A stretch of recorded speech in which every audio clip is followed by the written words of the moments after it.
right, we'll be back in Matthew chapter 6 this morning. Matthew chapter 6. We'll be looking at a topic that even my family this morning didn't maybe even know that I was going to be preaching about. And before we came in to church this morning, we were watching the reruns of Duck Dynasty.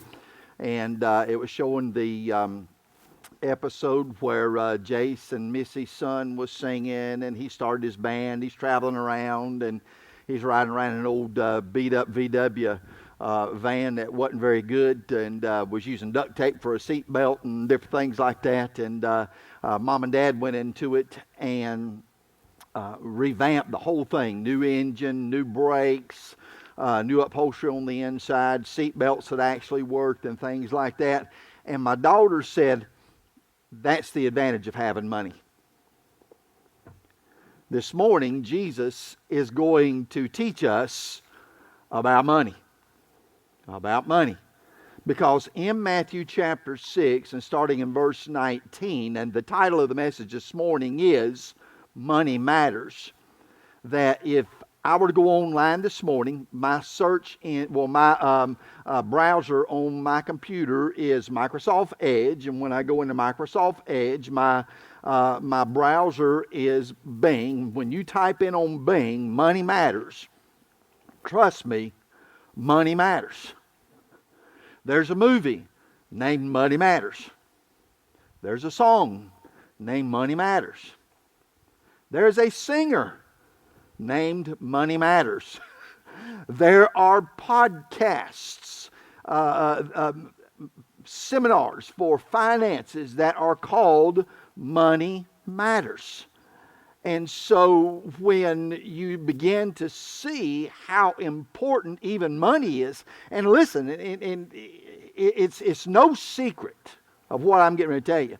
A lot of folks are saying that the reason churches are still wanting to meet and gather together during this time of COVID doesn't have anything to do with Christ, doesn't have anything to do with church, doesn't have anything to do with fellowship, but they say it has everything to do with money. It's all about the money. The preacher can't get paid. The bills can't get paid. It's all about the money. Well, let's see what Jesus says all about the money, starting in verse 19 of chapter 6. Lay not up for yourselves treasures upon the earth, where moth and rust doth corrupt, and where thieves break through and steal. But lay up for yourselves treasures in heaven, where neither moth nor rust doth corrupt, and where thieves do not break through nor steal. For where your treasure is, there will your heart be also. The light of the body is the eye. Therefore, if therefore thine eye be single or healthy or focused, thy whole body shall be full of light. But if thine eye be full, thy whole body shall be full of darkness. If therefore the light that is in thee be darkness, how great is that darkness? No man can serve two masters. For either he will hate the one and love the other, or else he will hold to the one and despise the other. You cannot serve God and mammon. Money is something that can be a very touchy subject, just depending on when it's being used, who it's being used with, how it's being used. I've told y'all before, when it comes to me personally as a pastor, I don't like preaching about money.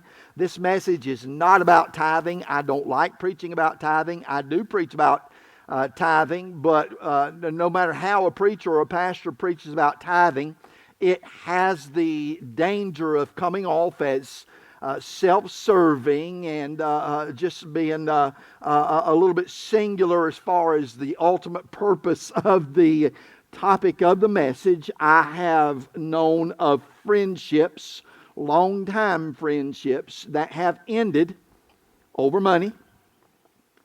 Business relationships where two people went into business together and they began to have a different vision over the direction of how the business was going, a lot of times was over money. I've seen marriages break up over money. I've seen all kinds of different conflicts come in life because of money.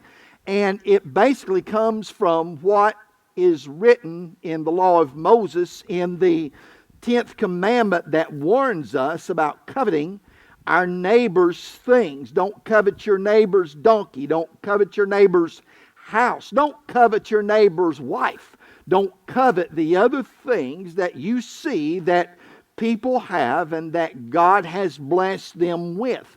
Money can wind up being an object of something that is divisive instead of being what it was intended to be, and that was just a vehicle of exchange. Money is all through the Scriptures. When you look at money, you think about wealth. When you think about wealth, you think of Solomon's wealth and the millions and millions of dollars that came into Solomon's treasury every year from the gold that was shipped in from Ophir. But then also when you think about poverty, then you think about at the temple where people are going in and they're placing their money into the money box, and Jesus is watching what's happening, and he sees the widow come walking up, and all she has is a mite. The least amount of money that was in the Jewish giving system. And she takes the mite and she casts it into the treasury. And Jesus then makes the point of that she did not give out of her abundance as did the others, but instead she gave out of her need. We see money being spoken about when it comes to business transactions, a just balance and a just weight and a just rate or an equal and proper rate of exchange. So we see money, it's all through the Scriptures. And so as Jesus preaches here to the people of Galilee in Capernaum, he has no qualms with warning us, and this is what we need to be careful about, and what Jesus is warning them about, especially when he hits verses 22 and 23. That's making money your focus. That everything becomes about money. That I never have enough. There'll never be enough to do with. I'll never have enough to retire. I'll never have enough to save, because when we begin focusing singularly upon money and the importance of money, now money begins to produce idolatry, spiritual darkness. All of these things is Jesus teaching about. But then the most dangerous is slavery to money. And so he wants us to understand this morning, Jesus wants us to understand that when it comes to our walk with him, when it comes to our nearness with him, when it comes to our focus in life, money does matter. The first thing I want us to look at this morning, and Jesus speaks about this, and that is that he gives perspective or in respect to earth. Now, if you want these notes, again, I hope you went on our website and was able to download the PDF from parkplacebc.com, and those notes are already there. But Jesus warns us here in verse 19 and also down in verse 22. Jesus says in verse 19, don't lay it up.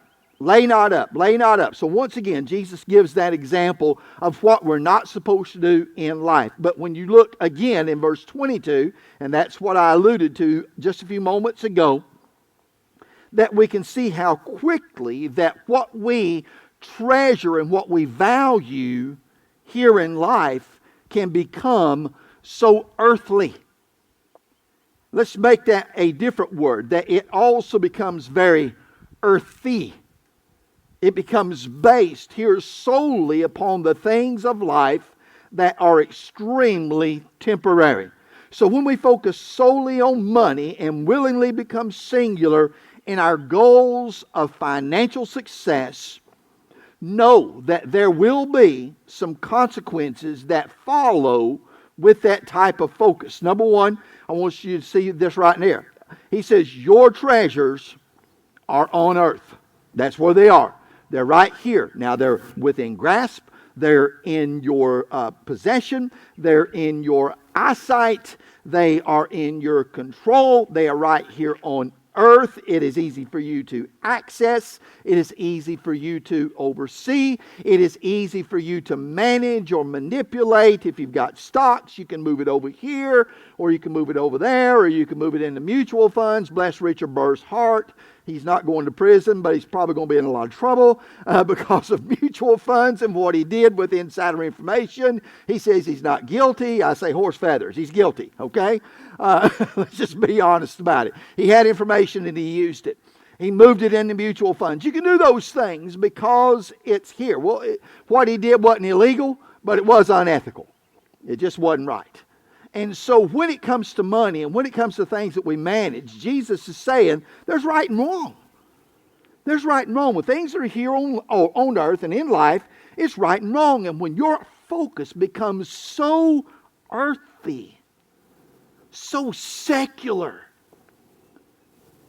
so about what is here and now, then here's what we forget about money. Money can be devalued. There's devaluation when it comes to things here on earth.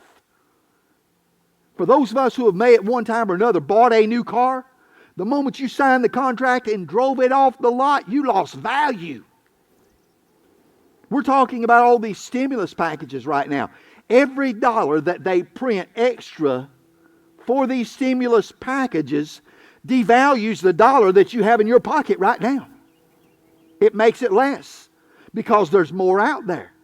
That's what keeps the diamond market as expensive as what it is. De Beers controls the amount of diamonds that go into the market to make those diamonds more valuable. We don't have a shortage of diamonds. We have plenty of diamonds. They're just not out in the market.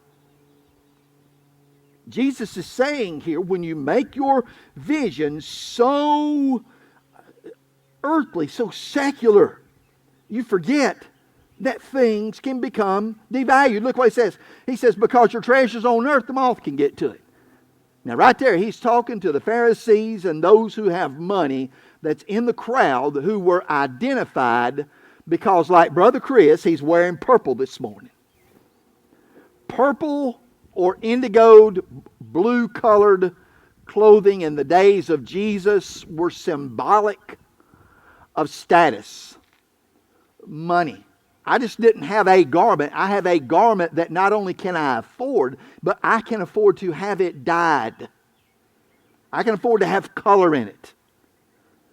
But if you've ever had something that maybe was a wedding dress or maybe a suit from, like my dad, I had one of my suits from my father when he passed away. I put it in the closet, and one day I was just going to take it out and just see if he had a brown tie. I needed a brown tie. I thought, well, maybe he's got a brown tie stuck in there. So I was going to see if he had a brown tie stuck in there. And I held that suit up, and I thought, what's those daggum little holes in there? A moth had got it. A moth had got in there, and it's just little specks of holes in there. The suit was still there. But if there was ever any intention on my part of doing something with the suit to receive monetary reimbursement for it or exchange for it, it's worthless. Jesus said the moth can get to it. The moth can devalue it. Well, what about rust? They didn't have banks. They didn't have banks. And just like the unfaithful servant who took the talent that was given to him by his master, wrapped it in a napkin, buried it in the backyard, that's what they did with their money. They would take it and they would bury it in the backyard, and because those monies were made of metal, not of pure metal, but had base metal in it, then it would begin to rust. And if there was so much rust, X amount of rust on that money, now it's worthless. So Jesus is reminding us here that for those things here on earth that we have so much care for, that we've got to remember it can be devalued. It can depreciate in value. The Puritan writer by the name of Thomas Fuller wrote this: riches are long in getting with much pains, hard in keeping with much care, but quick in losing with more sorrow. Let me tell you right now, if you do not have a strong stomach and your retirement is in the stock exchange, I would suggest you do not look at it. It has gone down in value. It has gone down in value. And it happened quick. He also talked about the thief here, because he said, and where thieves do break through and steal. So this is the invasion. So if you had money in Israel, you could possibly be a target through a thief or a robber who would come into your home and steal what you had worked so hard for. My parents, in the home I was raised in, I know was broke into twice. And they never really took anything that we cared much about except one thing. One thing that they took. When my brother Jerry was killed in action in Vietnam on July the 25th of 1967, my father from the Veterans Administration received a tie tack or a tie pin that was a gold star in a purple field, and around the edge was a gold wreath. And my dad thought more of that tie tack than just about anything else that he had in his possession. And they took that. He could have cared less about the money. He could have cared less about anything else that they took, which was basically nothing. But it hit him hard when they took that little tie tack. See, a thief can break through and steal. Thieves played a vital role in what happened at Calvary. May I remind you that the man named Barabbas, who was set free in the stead of Jesus Christ, was a thief. John chapter 18 and verse 40 tells us that Barabbas was a robber. On the cross, to his left and to his right, Jesus was crucified between two thieves. He reminds us here in this portion of Scripture that when you take everything that is important to you and that is crucial to you and that is precious to you, and you place it in your home, or you bury it in the yard, or whatever it may be, it can wind up being taken. You think you have control. And see, this is what happens in the world. People think, I have control over my soul. I have control over my destination. I can live like I want. I can talk like I want. I can go where I want. I can do what I want. And then just before I die, boy, I'll pop off a quick prayer and ask Jesus to forgive me, and boom, I'm going to heaven. And they forget. You ain't in control of this thing. You just think you are. Everybody buying up the toilet paper, you know what it was about? Control. I can't control what's going over here. I can't control what's going over there. But I can control how much TP is coming into my house. I can control that. We're not in control. How long did it take before those shelves went bare? Pfft, nothing. We're not in control. And so verse 19 then reminds us as that example that we're all filled up here, because verse 23, it just cuts to the chase about just being singularly focused on loving money more than loving God. And when he's talking about loving God, he's talking about Theos, the Father, the Son, and the Holy Spirit. It's loving something instead of someone. Look what he says in verse 23. But if thine eye be evil, this is the evil eye here. Husbands, you ever got the evil eye before? We've all got the evil eye. If you're married, you've had the evil eye. You've got the look. Jesus is saying right here, here's the look. It's evil. When you look at your wife and she's got that evil eye on you, you're thinking, well, I have that sweet woman. I said, I do too. She's not looking at me like she did when we said, I do at the altar. She's looking at me like now, you can be replaced. It's the evil eye. And when you look at that evil eye there in verse 23, it is warning us about that person that is so focused on money that we stopped seeing the damage. And let's go deeper. The spiritual damage that loving money does. Verse 19 is physical loss.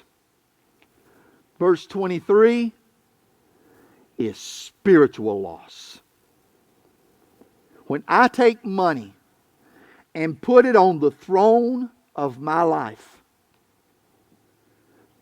God's not sharing His throne. He's not sharing the glory. He's not going to sit there and scooch over and make room. He's going to move and let you put what or who on the throne of your life that you want as your Lord. And when you do that, you're going to suffer spiritual loss. It's going to hurt your prayers. It's going to hurt your relationship. And that loss of inward focus that Jesus spoke of here in verse 23. It doesn't just say that the body will be dark, but it says that it will be full of darkness. Why? Because I have lost that inward focus, and it produced a darkness that was a complete darkness. A darkness of body, a darkness of soul, a darkness of mind, and spiritually you become septic. Now, for those that are here this morning and you're in the medical field, you know how dangerous that sepsis is. We talk about COVID-19 today, and COVID-19 right now in the state of North Carolina and basically even across the world, the death rate of COVID-19, according to numbers from Johns Hopkins University, not Tom Campbell, Johns Hopkins University, is about 5.9%. About 5.9% is what they're saying. Could be more, could be less, about 5.9%. And that is of those that are in at-risk groups. Heart disease, diabetes, weight, who have just had surgery, whatever it may be. Those who are in high-risk groups, about 5.9%. Sepsis, if not caught in time, 80%. Because the whole body is being poisoned through the bloodstream. It's going to the heart, it's going to the kidneys, it's going to the liver, it's going through the blood vessels. It is circulating through the entire body. And if something's not done quick, then there's loss of life.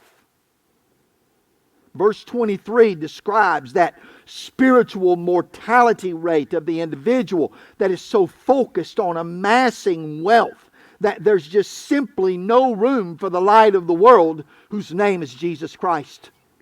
The Bible tells us in 1 Timothy chapter 6, verses 6, 7, 8, 9, 10, but godliness with contentment is great gain. We brought nothing into this world, and it is certain we can carry nothing out. And having food and raiment, let us be therewith content. But they that will be rich. Now, it's not talking about folks that God blesses and that for one reason or another He gives money. That's not what He's talking about. But those that singularly focus on everything they've got to do to be rich. Paul writes to Timothy that they that will be rich fall into temptation and a snare, and into many foolish and hurtful lusts. One of the funny things I've seen online with the memes now that COVID is in America and we've got to distance ourselves are the little X's on the floor. Y'all seen the little X's on the floor, okay? I get tickled at the meme that says, you know, I've watched enough of the Roadrunner cartoons to know what happens when you step on the X. I've watched enough of that. I know what happens when you stand on the X. Okay? Well, this is what, and here's what happens. There's a snare there. It don't usually get the Roadrunner. It don't get the Roadrunner. But poor old Wile E. Coyote, bless his heart. Every person that focuses on money, you might as well buy everything you get from Acme, just like Wiley. There's a snare there. And it's foolish. And there are hurtful lusts which drown men into destruction and perdition. For the love of money is the root of all evil, which, while some coveted after, they have erred from the faith and pierced themselves through with many sorrows. They get all tied up. Senior Pastor Kent Hughes, who was the pastor of College Church in Wheaton, Illinois, said, material possessions tend to focus one's thoughts and interests on the world only. Wealth gradually enslaves those who are attached to it, and perverts their values. For the more we have, the easier it is to be possessed by our possessions, our comforts and recreations. That's verse 24 in a nutshell. No man can serve two masters. He's going to hate one and love the other. Servants cannot serve two masters. You cannot serve money and God. They're going to have their wage there. There's going to be conflict. He will have love for the one, loyalty for the one, but he will have hatred for the other and scorn for the other. And Jesus just puts the hammer on the head of the nail when he says, you cannot serve God and mammon. Mammon was a common word in Israel in the days of the Lord Jesus Christ, especially because the nation bordered the Mediterranean Sea on its west. The word mammon was not a Hebrew word. It's not an Aramaic word. It's not a Chaldean word. It's a Phoenician word. It's a Phoenician word. The Phoenicians were seafarers, merchants. And they were the ones who sailed their ships through the Mediterranean toward other nations. And it was there in the days of Solomon that the Phoenicians and the sea trade brought in gold and silver and ivory, exotic animals and birds. The Phoenicians imported wealth into the economic system of the Mediterranean sea nations. And so when Jesus uses this word here, mammon, they knew exactly what he was talking about. That is the wealth that is not from the inside that goes out, but it is wealth that comes from the outside and tries to make its way in. And it doesn't work like it's supposed to. See, the eye imports, and this is what Jesus is saying here about the eye. The eye imports the importance of wealth into the spiritual body and then exposes us to the possibility of financial slavery to temporary things. John wrote in 1 John chapter 2 and verse 15, love not the world, neither the things that are in the world. For if any man love the world, the love of the Father is not in him. So Jesus then next takes it and turns right back around and he says, okay, this is the way it was in respect to earth. But now let's look at it in the respect to heaven. Let's look at it in the respect of the spiritual way.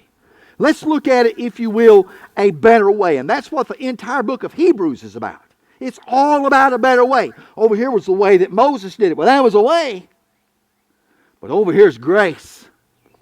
Over here's Jesus. Over here's the cross. Over here's the empty tomb. Over here is our mediator. Over here is our advocate. Over here is our high priest of Melchizedek. Over here is a better way. Here's a better way. So Jesus is going to give us a better way, if you will, here. Look what he says there in chapter 6 and starting in verse 20. Look what he says there. But lay up for yourselves treasures in heaven. So he gets us just to aim a little bit higher, if you will, toward eternal things, eternal investments, eternal returns.